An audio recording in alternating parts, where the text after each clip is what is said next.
Hello, and welcome to this new series that will take us through the autumn. And we're starting off today with the first one, Heaven on Earth. I guess all of us have got experiences that readily come back to mind, even though they happened many, many years ago, but somehow they've impacted us. One of those sort of experiences for me was out of a visit to Sri Lanka.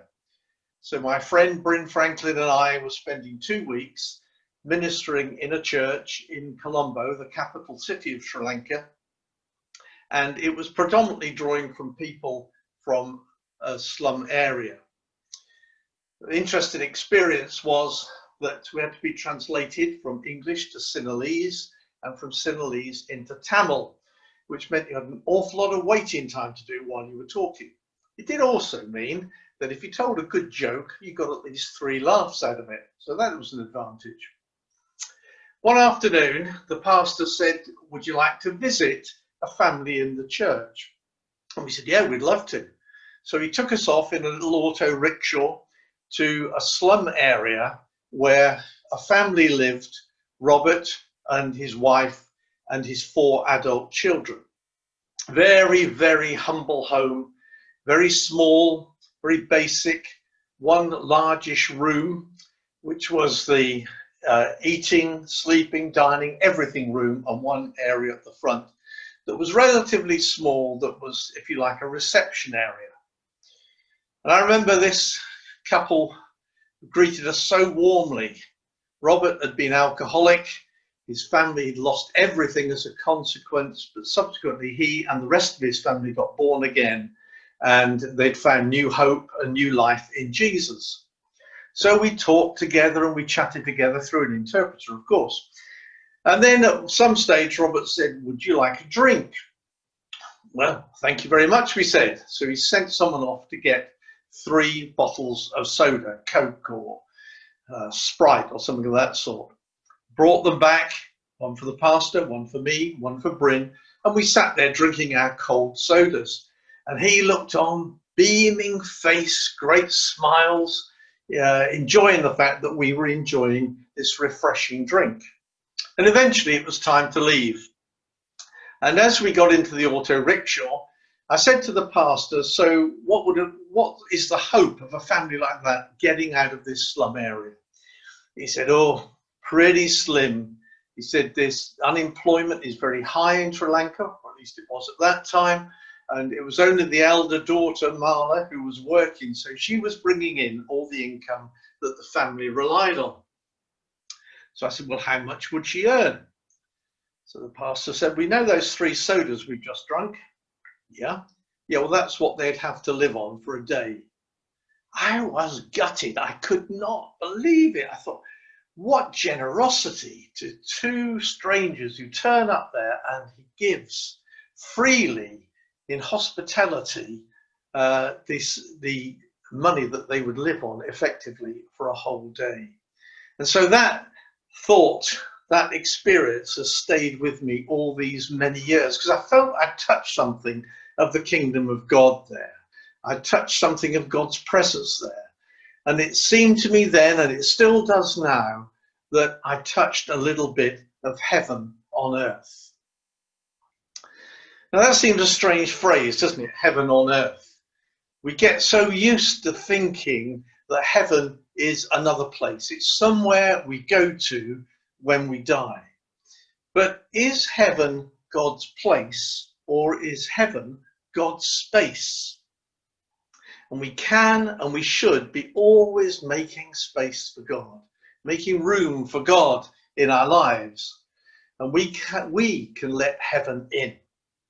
We can let our space become God's space. Now let me just bring to you an idea that some of you will greet with great joy and some people won't. Heavenly camping. That was the experience of the people of God in the wilderness as they came out of exile in Egypt, they came into the promised land. They were camping for 40 years. But so was God, because right in the midst was the tabernacle, the tent of meeting. It was a representation of heaven on earth. In fact, Hebrews chapter 8 and verse 5 says, the priests of the Old Testament serve at a sanctuary that is a copy and a shadow of what is in heaven. This is why Moses was warned when he was about to build the tabernacle, see to it that you make everything according to the pattern shown you on the mountain. So this tent of meeting somehow was a copy, a representation of heaven, heaven on earth. God pitched his tent right in the middle of the 12 tribes of Israel. He lived amongst them. God had his dwelling with man and woman and children, whole families. So as we move into the New Testament, we find that same thought still carries on. So John chapter 1 verse 14 says, the Word became flesh and made his dwelling among us. We have seen his glory, the glory of the one and only Son who came from the Father, full of grace and truth. Eugene Peterson in The Message puts it this way, the Word became flesh and blood and moved into the neighborhood. But if we look at the Greek, literally it says the Word became flesh and tabernacled amongst us. Or if you like, the Word became flesh and pitched his tent amongst us. For some reason, whenever I think of this verse, I think of Farmers Close and the houses all the way around the green. Just have this picture in my mind of Jesus turning up with his tent and pitching it right in the middle of Farmers Close.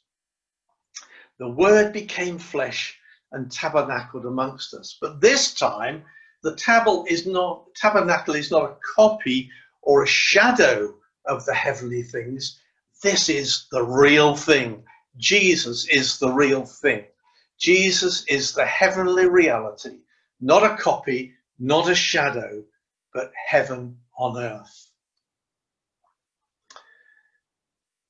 So God is here.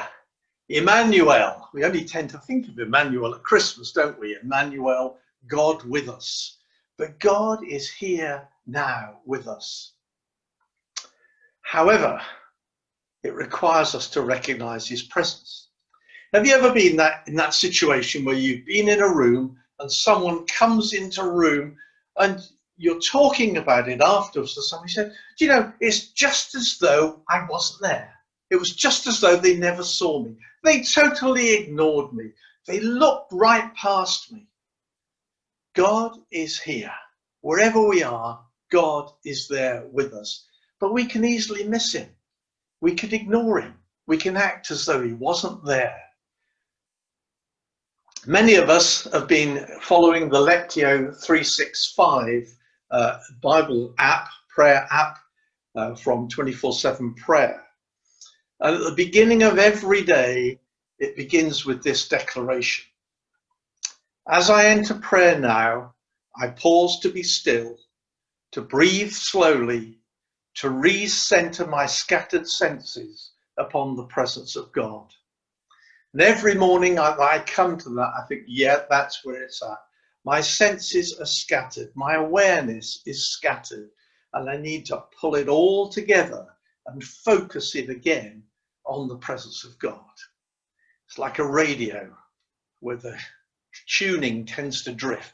We need to tune in afresh every day, and perhaps probably several times through the day.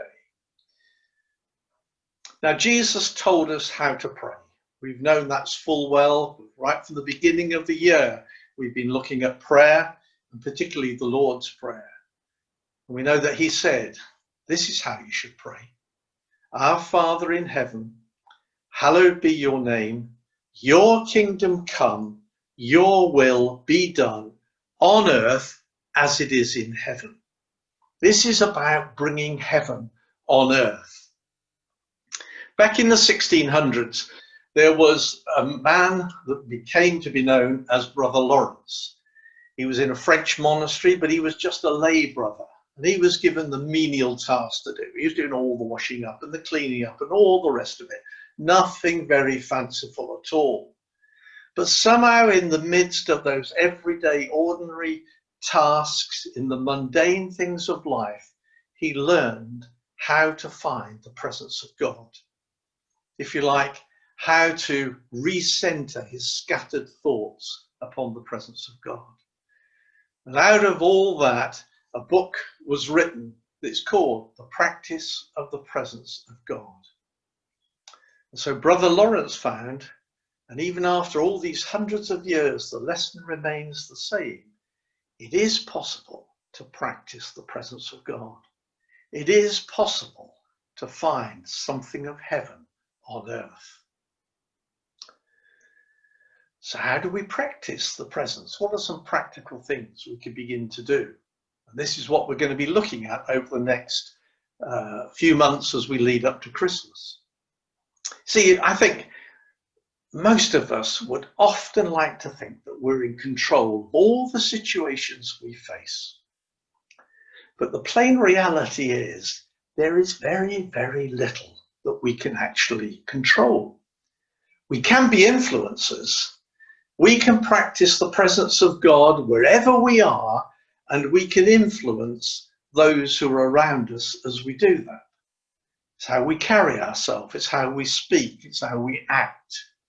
We can let our space, wherever it is, whatever the situation, we can let our space become God's space. Whether it's the workplace, in the neighborhood, down the street, shopping, wherever, we can let our space become God's space.